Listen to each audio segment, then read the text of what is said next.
말씀 보시겠습니다. 말씀은 요한복음 1장 9절부터 13절까지 말씀입니다. 9절 참빛 곧 세상에 와서 각 사람에게 비추는 빛이 있었나니 그가 세상에 계셨으며 세상은 그로 말미암아 지은 바 되었을 때 세상이 그를 알지 못하였고 자기 땅에 오매 자기 백성이 영접하지 아니하였으나 영접하는 자곧 그 이름을 믿는 자들에게는 하나님의 자녀가 되는 것을 주셨으니 이는 혈통으로나 육정으로나 사람의 뜻으로 나지 아니하고 오직 하나님께로부터 난 자들이니라. 아멘. 오늘 본문이 있는 요한복음에는 예수님의 탄생에 대한 자세한 기록은 없습니다. 그 성탄절의 기원이 되는 예수님의 탄생에 대한 말씀은 마태복음 1장과 2장, 누가복음 1장과 2장 이렇게 4장에만 나와 있습니다. 만약 이 4장에 없었으면 예수님이 어떻게 탄생하셨을지 우리가 모를 뻔했습니다. 대신 요한복음은 예수님께서 이 땅에 빛으로 오셨다 이렇게만 기록되어 있습니다. 그리고 예수님이 이 땅에 빛으로 오실 것은 구약 이사야서에 예언되어 있습니다. 나 여호와가 너를 이방의 빛으로 삼아 나의 구원을 베풀어서 땅끝까지 이르게 하리라. 여러분, 이 빛에 대한 이야기는요, 성경을 이렇게 관통하는 큰 줄기를 이루는 이야기인데, 성경에는 이 빛에 대한 이야기가 4가지로 나옵니다. 처음 나오는 곳은 어딜까요? 창세기죠. 그 부분 읽어드릴게요. 태초에 하나님이 천지를 창조하시니라. 땅이 혼돈하고 공허하며 흑암이 깊음 위에 있고 하나님의 영은 수면 위에 운행하시니라. 하나님이 이르시되 빛이 있으라 하시니 빛이 있었고 빛이 하나님이 보시기에 좋았더라. 이게 성경에 맨 처음 나온 빛의 이야기인데, 두 번째 빛의 이야기는 이렇게 하나님이 빛으로 창조하신 세상에 죄악이 들어와 이 세상이 어두워지고 망가지거든요. 이렇게 망가진 세상을 회복하기 위해서 하나님은 이스라엘 민족을 세상의 빛으로 선택하셨습니다. 이게 두 번째 빛에 대한 이야기입니다. 그 부분 읽어드릴게요. 보라, 어둠이 땅을 덮을 것이며 캄캄함이 만민을 가릴 때에 일어나라, 빛을 발하라. 여호와의 영광이 내 위에 나타나리니 나라들은 내 빛으로 왕들은 내 광명으로 나으리라. 얼마나 엄청난 영광을 이스라엘 민족에게 주셨습니까? 빛이 되라. 너희 때문에 세상이 회복될 것이다. 근데 이스라엘은 이 세상에 빛이 되라는 소명에 완전히 실패하죠.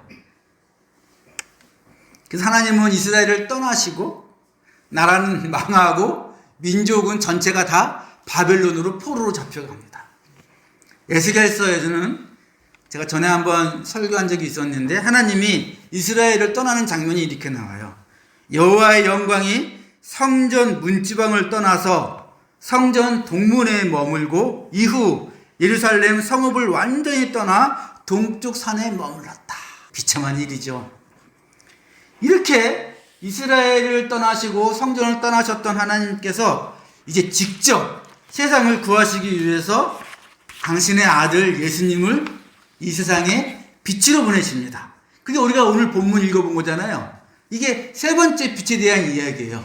빛으로 오신 예수님.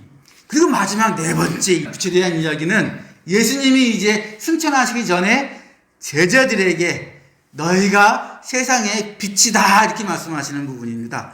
너희는 세상의 빛이다. 이러므로 너희의 빛이 사람 앞에 비치게 하여 그들로 너희 착한 행실을 보고 하늘에 계신 너희의 아버지께 영광을 돌리게 하라. 이게 성경에 나온 4가지 큰 빛의 이야기입니다. 첫 번째는 하나님이 창조하신 빛, 두 번째는 이스라엘의 빛, 세 번째는 예수님의 빛, 그리고 네 번째가 우리들의 빛. 제자들의 빛. 근데 궁금하시죠? 하나님은 왜 사람에게 굳이 이렇게 빛이 되라 말씀하실까? 그냥 하나님 혼자 빛이 되셔서 다 이루어 주시면 안 될까? 뭐 이 세상이 망가졌어요. 어두워졌어.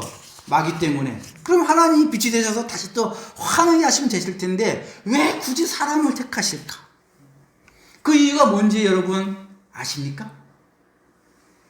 그 이유는 애초에 이 세상은 우리 인간들이 다스리도록 하나님이 만드셨기 때문에 우리 인간을 빼고 이 세상을 얘기할 수가 없어서 그렇습니다. 그래서 하나님은 이 세상을 다스릴 때 우리 인간들을 꼭 끌어들이시는 거예요. 실패할 위험성이 있어도요. 대단한 거죠. 근데 그 두 번째 빛, 이스라엘의 빛, 실패했지 않습니까? 근데 우리가 네 번째 빛이잖아요. 우리는 성공할까요? 아니면 실패할까요? 그 부분에 대해서 나오는 게 고린도전서 3장입니다. 3장 내용을 읽으면 시간이 많이 지나가니까 제가 이제 쉽게 풀어서 설명을 드릴게요. 거기서 성경은 건축하는 걸로 비유를 듭니다. 이제 이 세상이 망가진 다음에 하나님이 이 세상을 새롭게 건축하라고 이스라엘 민족을 불러서 시공을 맡겼어요.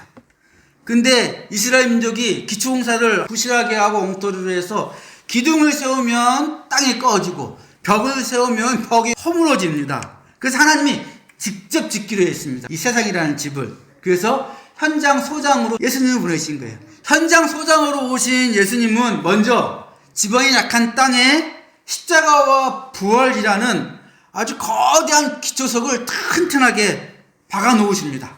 그리고 그 기초 위에 구원이라는 완벽한 건물의 뼈대와 골조를 세우신 거예요. 이제 이 건물은 태풍이 와도 지진이 일어나도 절대로 무너지지 않습니다. 다만 아직 인테리어가 안 돼 있어요. 인테리어가. 그래서 제자들에게 인테리어를 맡긴 겁니다. 너희가 이제 들어가서 이 집을 완성해라. 이게 바로 우리가 받은 빛의 사명입니다. 자, 우리는 기초를 다시 파거나 무거운 철골을 다시 세울 필요가 있습니까? 없습니까? 그건 예수님이 이미 끝내놓으셨어. 우리가 할 일은 뭡니까? 그 튼튼한 건물 안에 들어가서 아름답게 인테리어만 하면 됩니다. 그런 의미에서 우리의 빛의 사명은 실패할 수 없습니다. 내부 인테리어를 하러 들어오는 우리들은 이미 구원받은 사람들입니다. 다만 어떻게 그 집을 꾸미느냐에 따라서 평가가 달라지는데 나중에 평가할 때 야, 너 참 집 잘 지었다 이렇게 평가를 받는 사람도 있지만 여긴 도저히 안 되겠는데 여기 철거하고 다시 공사하자 그런 사람들도 있다고 나옵니다. 이렇게 철거하고 다시 공사해라 이런 식의 평가를 받으면 그걸 성경은 뭐라고 얘기하냐면 불 가운데 구원을 받았다 이렇게 얘기를 해요. 제가 좀 더 쉽게 얘기해서 이제 예를 하나 들어볼게요. 여러분 소아마비가 지금은 없지요. 우리 어릴 때만 해도 소아마비 많았지 않습니까? 근데 이 소아마비에 걸린 사람 중에 가장 유명한 사람이 미국 대통령입니다. 루즈벨트 대통령. 이 사람이 39살에 소아마비에 걸렸어요. 그러니까 이게 말이 소아마비인데 애들도 걸리고 어른들도 걸리는 겁니다. 이 소아마비는 바이러스가 입으로 침투해요. 그래서 장에서 잠복을 합니다. 몇 개월씩이고. 잠복하다가 이게 신경을 뚫고 들어가면 그때부터 소아마비가 걸리는 거예요. 미국에서는 대통령까지 이 소아마비에 걸리니까 20년 동안 연구를 했어요. 백신을 만들려고. 결국은 못 만들었습니다. 근데 20년이 흐른 뒤에 한 과학자가 진짜 열심히 연구를 해가지고 이 백신을 만들었어요. 이 과학자 이름이 조너스 소크라는 과학자예요. 이 사람이 대단한 사람인 게 이 백신을 만들고 나서 특허도 안 내고 그냥 공짜로 백신을 만드는 방법을 풀었습니다. 이 전 세계에 소아마비를 없애야지 돈이 뭐가 중요하냐. 지금 계산해 보니까 조 단위의 돈을 포기한 거예요. 위인이죠. 그래서 이게 완전한 백신이 나왔습니다. 만드는 방법도 공짜예요. 그러니 잘 만들어서 배포만 하면 됩니다. 제약에서는 돈 벌고요. 그런데 어떤 일이 벌어졌냐?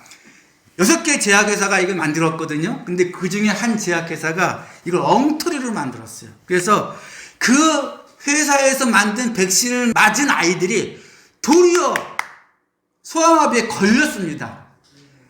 미국이 난리가 났죠. 그렇게 고대하던 그렇게 완벽한 백신이 나왔는데 이 제약회사 때문에 사람들이 백신을 믿지 못하고 안 맞는 거예요. 소아마비를 없앨 완벽한 백신을 만들었는데 만드는 방법을 제대로 지키지 않아서 엉터리로 만들면 무슨 소용이 있습니까? 그래서 나라에서 나섰어요. 이 엉터리로 만든 제약에서는 아주 박살을 내고요. 법을 만들고 모든 과정을 나라에서 철저히 감독을 합니다. 그리고 나온 백신으로 이제 전 세계의 소아마비가 완전히 이제 없어진 겁니다. 예수님께서 완벽하게 기초를 다지고 그 기초 위에 뼈대와 골조를 완벽하게 다 올렸는데 그 안에 인테리어 마감을 제대로 하지 못하면 무슨 소용이 있습니까? 사진을 좀 볼까요?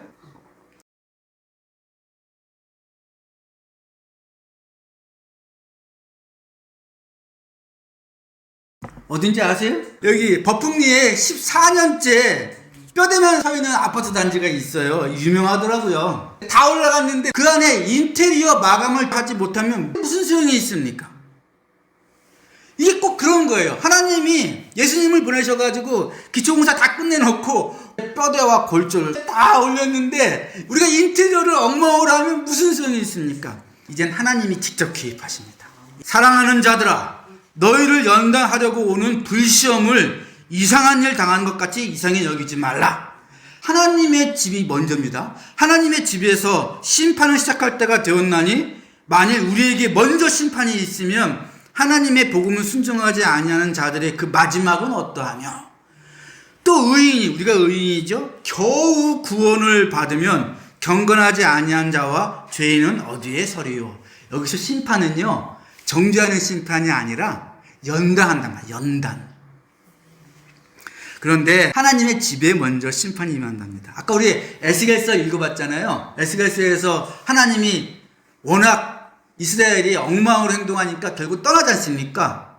그때 떠나시기 전에 뭘 먼저 하시냐면 하나님의 집, 성전이죠. 성전을 떠나시기 전에 성전에 있는 사람들을 먼저 심판하십니다. 구약성경 맨 마지막 말라기에 보면 하나님이 다시 돌아오시거든요. 성전으로 돌아오시기 전에 맨 먼저 하시는 게 하나님의 집, 성전을 지키는 레위인들을 불로 연단한다는 거예요. 무슨 말이냐면 이 기초와 뼈대만 세워진 건물에 인테리어를 감당한 우리를 위해서 연단을 하신다고요. 빛의 역할을 제대로 감당하도록. 그래서 우리에겐 실패가 없어요. 무조건 성공합니다. 그런데 그 실패가 없는 성공을 위해서 불시험을 통과해야 됩니다. 연단의 순간이 우리한테는 반드시 있습니다. 큰일 났는데 그 연단이 어떻게 올까? 각 사람의 깜냥에 맞게 감당할 수준만큼만 오십니다. 사람이 감당할 시험 밖에는 너희가 당한 것이 없나니 오직 하나님은 미쁘사 너희가 감당하지 못할 시험 당함을 허락하지 아니하시고 시험 당할 즈음에 또한 피할 길을 내사 너희로 능히 감당하게 하시느니라.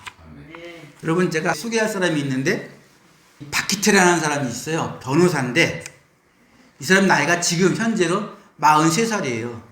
이 사람이 대학을 다닐 때 하루는 서울역에 갔는데 노숙인들이 있어서 저분들은 왜 저기서 노숙을 하게 됐을까 하고 생각을 하게 됐어요. 그래서 호기심에 껴가지고 술을 한 잔, 두 잔 받아 먹으면서 어떻게들 오시게 됐는지 물어봤답니다. 근데 이 노숙인들이 젊은 놈이 와서 친하게 구는 거 보니까 이놈도 또 우리를 이용해서 대포통장 만들자는 놈인 줄 알고 이렇게 경계를 해요. 그런데 노란 조끼를 입고 와서 봉사하시는 분들은 그분들이 그렇게 경계하지 않더래. 그분들이 누군가 봤더니 그 교회에서 와서 봉사하는 단체가 있었던 거예요. 그래서 이 대학생 때 그 봉사 단체에 들어가서 봉사 활동을 합니다. 그리고 대학을 졸업하고도 아예 그 봉사 단체에서 삽니다. 노숙인들을 위해 살다 보니까 그 사람들의 90%가 빚 때문에 노숙인이 됐다는 걸 알았어요. 야, 그럼 내가 이 사람들을 더 잘 도와주기 위해서는 이렇게 하는 것보다 내가 변호사가 되어서 이 사람들의 빚 문제를 도와주는 그 파산 회생을 도와주는 변호사가 되어야겠다 해가지고 변호사가 돼요. 변호사가 된 다음에 계속 노숙인들을 위한 변호사 역할을 하는데, 또 하다 보니까 이분들이 왜 그렇게 빚을 지고 파산하느냐, 사기를 이렇게 많이 당하다는 거예요. 그래서 이 사기 당하는 것도 도와줘야겠구나. 그리고 뜻이 맞는 그런 젊은 사람들을 모아서 법인을 하나 만들어서 이 일을 계속하고 있어요. 제가 이 변호사 이야기 처음 들은 다음에 위인, 이 사람이 위인이죠. 이런 사람이 나이가 43살인데 20살, 21살 때, 대학생 때부터 이런 생활을 해온 거예요. 대학생 때 단순한 호기심으로 그런 생각을 할 수 있죠. 근데 어떻게 그 생각을 끝까지 밀고 나가서 지금까지 계속 그걸 실천하냐는 거예요. 저는 그 나이 때 그런 생각 꿈도 꾸지 않았고 목사가 된 지금도 엄두가 안 납니다. 근데 사실 하나님이 말씀하신 이 세상에 빛이 되라 하면 이쯤은 살아야 되는 거 아니겠습니까? 근데 하나님은 깜냥이 안 되는 사람은 이게 나쁜 뜻이 아니에요. 그렇게 안 시킵니다. 아예 말씀도 안 하세요. 이런 일 하라고. 대신 전혀 의외인데 이렇게 말씀하세요. 너희 중에 누구든지 살인이나 도둑질이나 악행이나 남을 간섭하는 자로 고난을 받지 마라. 만일 그리스도인으로서 고난을 받으면 부끄러워하지 말고 도리어 그 이름으로 하나님께 영광을 돌리라. 이 말씀 보십시오. 뭐 거창한 거 하라는 말씀이 아니지 않습니까? 뭐 하지 말라? 살인, 도둑질, 악행, 남을 업신여기는 거 하지 말라는 겁니다. 남을 괴롭히거나 남을 업신여기면서 자기만을 위해 살지 말라는 거예요. 이 정도는 우리 할 수 있잖아요. 이 정도는. 그리고 더 중요한 게 있어요. 그리스도인으로서 살라는 겁니다. 그리스도를 믿는 사람으로 살아라. 이게 무슨 말이냐면, 여러분, 그리스도인, 기독교인이라는 게 한마디로 이렇게 말씀하실 수 있어요. 내가 하나님을 믿고 나중에 하나님이 새로운 세상을 만드실 텐데 내가 거기 들어가 살겠다. 난 그걸 꿈꾸며 산다. 이게 그리스도인이라는 말이에요. 다시 잘 들어보세요. 그리스도인이 뭐라고요? 나는 하나님을 믿는데 하나님이 새로운 세상을 만드실 때 난 거기 들어가 살기를, 그 새로운 세상을 꿈꾸며 산다. 이게 그리스도인의 정체성이에요. 다른 말로 그리스도인으로 산다는 것은 이 세상이 다인 것처럼 살지 않는다는 말입니다. 이 세상이 다인 것처럼 살면서 이 세상에서 하고 싶은 거 다 하고 살아야 되는데 내가 능력이 안 되고 기회가 없어서 그걸 못하면 크게 손해보는 것처럼 그렇게 살지 말라는 거예요. 여러분, 이 세상에서는 그 누구도 누리고 싶은 거 다 누리고 하고 싶은 거 다 하고 살 수 없습니다. 근데 그게 가능한 것처럼 누가 속여요? 마귀가 속이죠. 마귀가 속인다고. 그래서 사람들이 그렇게 들들 볶으면서 사는 거예요. 자기 자신을 들들 볶고 남들을 들들 볶으면서. 절대로 이 세상에서는 누구도 하고 싶은 거 다 하고 누리고 싶은 거 다 누리고 살 수 없는 세상이라고. 근데 우리가 그리스도인이라 이렇게 말하면서 기독교인이라 이렇게 불려지면서 세상 사람들하고 똑같이 살면 세상 사람들이 뭐라 그러겠습니까? 야, 너희가 우리와 다른 게 뭔데? 너희도 똑같이 이 세상이 전부인 것처럼 살면서 도대체 뭘 믿는다는 거야? 그렇게 말하지 않겠습니까? 우리 그리스도인은 하나님이 만드신 그 세상을 꿈꾸며 사는 사람이고 거기 들어가기를 소망하며 사는 사람인데, 믿음, 소망, 사랑, 소망이 뭡니까? 그 소망이에요. 하나님이 만드신 그 새로운 세상에 들어가 살겠다. 그걸 믿는 거고, 하나님 믿어야 그 들어갈 수 있으니까. 그런데 믿는다면서 이 세상에서 남들이 누리는 거 다 누려야 되는 것처럼, 그건 못 누리면 진짜 손해보는 것처럼 막 안달복달하면서 그리고 살면 믿지 않는 사람들이 도대체 너희가 믿는 게 뭔데? 우리가 똑같이 그 살면서 도대체 뭘 믿는데? 네가 하고 싶은 거 더 잘하겠다고? 네가 누리고 싶은 거 더 잘 누리고 싶어서 하나님이 있는 거야? 그렇게 물어볼 거 아닙니까? 그런 신 난 안 믿을래. 난 딴 신 믿을래. 딴 신이 더 잘해주는 것 같아, 너희보다. 너희가 믿는 하나님보다. 그렇게 말하지 않겠습니까? 뭘 믿는다고요? 하나님이 만드실 그 새로운 세상에 들어가길 믿는 거예요. 그게 우리의 정체성이라. 그러니까 이 땅이 다인 것처럼 살지 않지요, 우리는. 근데 우리가 까딱하면 그렇게 살지 않습니까? 그때 뭐가 옵니까? 불시험이 오는 겁니다. 그렇게 살면 안 되니까 연단이 오는 겁니다. 그래서 야야야, 너는 인테리어 해야 될 사람이야. 지금 다 누리며 사는 것처럼 사냐. 일단 집을 지어놓고 들어가야지. 그러는 겁니다. 어차피 이 세상은 우리가 다스리는 거예요. 우리가 다스릴 세상은 우리가 만들어 나가는 겁니다. 여러분, 그 금과 은을 연단할 때 어떻게 연단하는지 혹시 아십니까? 그 이제 금조각, 은조각을 이렇게 달구는 국자에 넣고서 불에 집어넣지 않습니까? 가장 뜨거운 곳에 이걸 집어넣어서 녹일 때 이걸 보고 있지 않으면 까딱하면 그 금과 은이 타버립니다. 그럼 큰일 나는 거예요. 그래서 연단하는 사람은 이걸 항상 집중해서 보고 있어서 적절하게 딱 녹았을 때 빼야 됩니다. 하나님 우리를 연단하실 때, 시험을 주실 때 우리에게 한순간도 눈을 떼지 않으신다고요.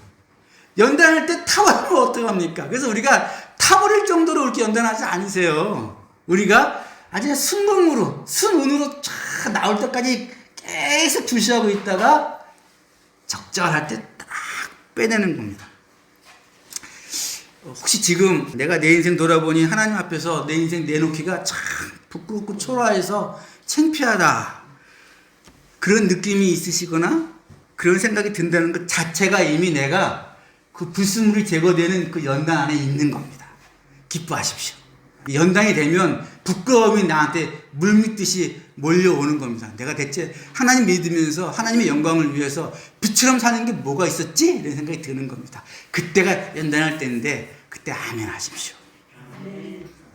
여러분, 성탄절은 예수님이 이 땅에 빛으로 오는 걸 기념하는 날이잖아요. 근데 또 성탄절은 어떤 절기냐면 그 빛이 나한테 이어져서 이제 너희가 세상의 빛이라. 이 세상에 작은 빛이라도 그렇게 살기로 결단하는 게 성탄절입니다. 여러분, 여러분들이 어떤 빛이 될지는 성령님이 다 말씀해 주세요. 깜냥에 맞게, 적절하게 어떤 빛의 역할을 할 것인지 당연히 알려주십니다. 감동을 주신다고요, 내 마음속에. 그때 순종하셔서 이렇게 이미 다 만들어진 이 건물에 나는 뭐 50평을 인테리어할 깜냥은 안 되니까 한 5평 정도 되는 그 공간이 있으면 그건 내가 인테리어를 이쁘게 해가지고 나중에 야, 너 참 잘했다 이런 평가 받아야지. 내년에는 우리 다 이렇게 이 세상에 이 빛을 발하시며 사시기를, 우리 모두 다, 저도 마찬가지고 그렇게 사시기를 주의 이름으로 간절히 축원합니다.